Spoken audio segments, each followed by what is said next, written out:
আল্লাহ রাব্বুল ইজ্জতের অগণিত নিয়ামত সমূহের মধ্যে থেকে অনেক বড় একটি নিয়ামত হলো রমজান মাস।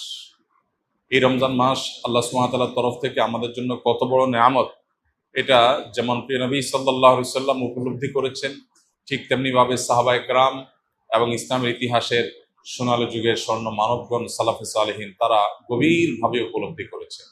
দুর্ভাগ্য আমাদের, আমরা বেশিরভাগ মানুষ রমাদান মাসের গভীর তাৎপর্য, গুরুত্ব, এর মাহাত্ম্য, এর মর্যাদা, আল্লাহর তরফ থেকে এই মাসের বিশাল বড় যে সুবর্ণ সুযোগ, সেটিকে আমরা অনুধাবন করতে পারি না। আমাদের রমাদান সাধারণত 4টি কাজকে ঘিরেই হয়ে থাকে। আমরা সচরাচর রমাদান মানে মনে করি বেশি থেকে বেশি দিনে রোজা রাখা, সিয়াম পালন করা, রাতে তারাবির সালাত আদায় করা, আর সন্ধ্যায় ইফতার এবং ভোরে সাহারি করা। এই 4টি জিনিসের নামই শুধুমাত্র আমরা রমাদান মনে করি, অথচ রমাদান শুধুমাত্র এই 4টি ইবাদতের মধ্যেই সীমাবদ্ধ নয়। রমাদান এসেছে আমাদের সারা বছরের ঘাটতি পুষিয়ে নেওয়ার জন্য। সারা বছর আমরা যে নানা কারণে শয়তানের প্ররোচনায় প্ররোচিত হয়ে, নফসের ধোকায় প্রতারিত হয়ে আমরা যে গুনাহের সাগরে হাবুডুবু খাই, সেগুলোকে মাফ করাবার দারুণ এক সুযোগ আল্লাহ তাআলা আমাদেরকে রমজান মাস দিয়েছে। এবং সেই সাথে সারা বছর নেকামল করার যে সুবর্ণ সুযোগ আল্লাহ দিয়েছেন, সেগুলো আমরা হাতছাড়া করার পর বছরের সবচেয়ে বড় রিকভার করার মাস হলো, সময় হলো, মৌসুম হলো রমাদান মাস। এজন্য এই মাসটি হলো ইবাদতকারী, ইমানদার, মুসলিম এবং জান্নাত প্রত্যাশী মানুষদের ইবাদতের মৌসুম, নেক আমলের সৃজন। আল্লাহ রাব্বুল আলামিন এ মাসের সর্বোচ্চ সদ্ব্যবহার করার তৌফিক আমাদের সবাইকে দান করুন। সম্মানিত ভাই সকল, এ মাসে আমাদের সবচেয়ে প্রধান এবং সবচেয়ে মূল যে কাজটি বিশেষ গুরুত্বের সাথে করা উচিত, সেটি হলো যথাযথভাবে সিয়াম পালন করা। কারণ এই মাসের প্রধান আমলটাই হলো সিয়াম বা রোজা। আর সিয়াম শব্দের অর্থ বিরত থাকা। অতএব আমাদেরকে এই মাস আল্লাহ রাব্বুল আলামিন সিয়াম পালন করার নির্দেশ দিয়ে মূলত বিরত থাকার অভ্যাস আমাদের গড়ে তুলবার সুযোগ দিয়েছে।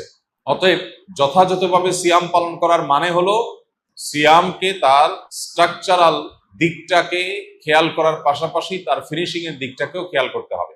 সিয়ামের বা রোজার বাহ্যিক স্ট্রাকচারাল দিকটা তো একেবারেই পরিষ্কার। সুবহে সাদিক থেকে নিয়ে ফজরের ওয়াক্ত হয় তখন থেকে নিয়ে সূর্যাস্ত পর্যন্ত এই পুরো সময় পানাহার এবং যৌনতা, এটা থেকে বিরত থাকা, এটাই হলো সিয়ামের মূল স্ট্রাকচার।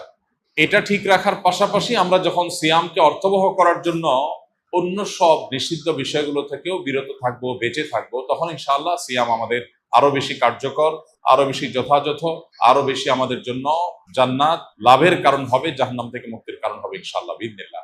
এই জন্য সিয়াম সাধনা করে এই পুরো মাস জুড়ে সকল প্রকার গুনাহ থেকে বেঁচে থাকা, এটা আমাদের অন্যতম একটা কর্তব্য।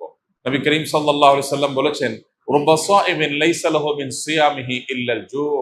বহু রোজাদার আছে যাদের রোজা ক্ষুধার্ত থাকা ছাড়া আর বিশেষ কোনো কাজে আসে না। আমরা যেন সেই হতভাগা মানুষদের কাতারে শামিল না হই। আল্লাহ রাব্বুল আলামিন আমাদের সবাইকে সেই তৌফিক দান করুন। প্রিয় ভাইরা আমার, এই জন্য মুখ দ্বারা গীবত, মিথ্যা, পরনিন্দা, ঝগড়া, যত রকমের নিষিদ্ধ কর্ম আছে সেগুলো থেকে বিরত থাকা, হাত দিয়ে, পাও দিয়ে, অন্য অঙ্গ প্রত্যঙ্গ দিয়ে সকল প্রকার গুনাহ থেকে বেঁচে থাকা, এটা হবে আমাদের রমাদানের অন্যতম একটা গুরুত্বপূর্ণ পদক্ষেপ। এটা যদি করতে পারি তাহলে রমাদান মাসের সিয়াম পালন সার্থক হবে, সফল হবে ইনশাআল্লাহ বিইذনিল্লাহ। আল্লাহ আমাদের সবাইকে সকল প্রকার গুনাহ থেকে বেঁচে থাকার তৌফিক দান করুন। সিয়ামের উদ্দেশ্য যে তাকওয়া অর্জন করা, সে তাকওয়া হাসিল হওয়ার জন্য, সে তাকওয়া অর্জন হওয়ার জন্য সকল প্রকার গুনাহের পথগুলো বন্ধ করা, এটা অত্যন্ত গুরুত্বপূর্ণ।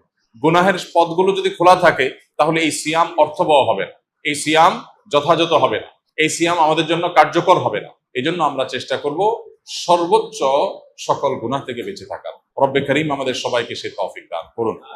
প্রিয় ভাইরা আমার, এই মাস আসার পরও যদি আমরা আমাদের গুনাহগুলো আল্লাহর কাছে মাফ করাতে না পারি, চোখের পানি ফেলে দোয়া করে, কান্নাকাটি করে, সিজদায় গিয়ে একান্তে নিরিবিলি আল্লাহর সাথে যদি এই মাসেও কথা বলতে না পারি, তাহলে জীবনে আর কখনো এই সুযোগ হওয়ার আশা বড় দুরূহ। এর চেয়ে হতভাগা আল্লাহর জমিনে আর কেউ নেই, যে ইসলাম গ্রহণ করার পর মুসলিম হয়েও রমাদানের সুফলটা আদায় করতে পারলো না। তার চেয়ে হতভাগা আর কেউ নেই।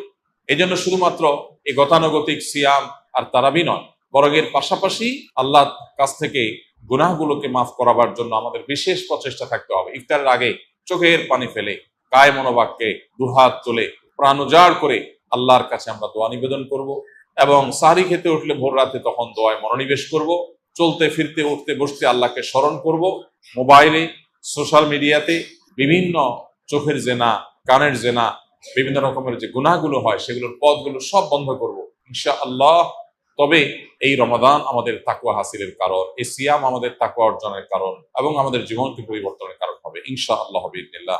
আল্লাহ রাব্বুল আলামিন আমাদের সবাইকে এই রমাদানের সর্বোচ্চ সদ্ব্যবহার করার তৌফিক